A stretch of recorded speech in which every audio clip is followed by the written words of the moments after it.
बहुत समय पहले की बात है। एक घना जंगल था जहाँ एक शेर रहता था।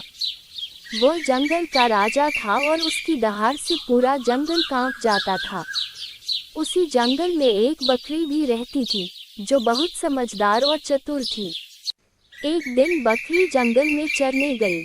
अचानक उसकी नज़र शेर पर पड़ी, जो झाड़ियों के पीछे से उसे देख रहा था। शेर भूखा था और सोच रहा था कि यह बकरी मेरे लिए अच्छा भोजन साबित होगी। जैसे ही शेर ने छलांग लगाई, बकरी ने तेजी से सोचना शुरू किया और डरने के बजाय हिम्मत दिखाई। बकरी ने मुस्कुराते हुए शेर से कहा, महाराज, मैं जानती हूँ कि आप जंगल के राजा हैं और मुझे खाकर संतुष्ट होना चाहते हैं।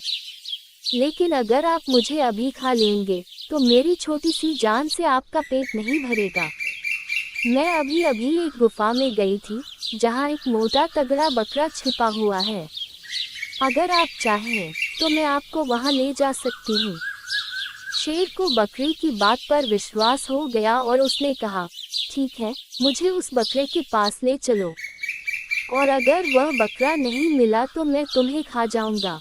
बकरी जंगल के बीच होते हुए शेर को गहरे कुएं के पास ले जाकर कहा, महाराज, उस बकरे को मैंने यहीं छिपते देखा था। अगर आप इस कुएं में झांक कर देखेंगे, तो आपको वह दिख जाएगा। शेर ने जैसे ही कुएं में झांका, उसे अपनी ही परछाई दिखी। उसने सोचा कि कुएं के अंदर सच में एक बड़ा बकरा है और गुस्से में दहाड़ते हुए उसने छलांग लगा दी। लेकिन जैसे ही वह कुएं में कूदा, वह पानी में डूबने लगा। शेर कुएं से बाहर नहीं निकल सका और वहीं मर गया। और फिर बकरी वहां से भाग गई। बकरी अपनी समझदारी से वह अपनी जान बचाने में सफल रही। वह खुशी खुशी जंगल में वापस आ गई और वहां सभी जानवरों के पास जाकर अपनी बुद्धिमानी की कहानी सुनाने लगी।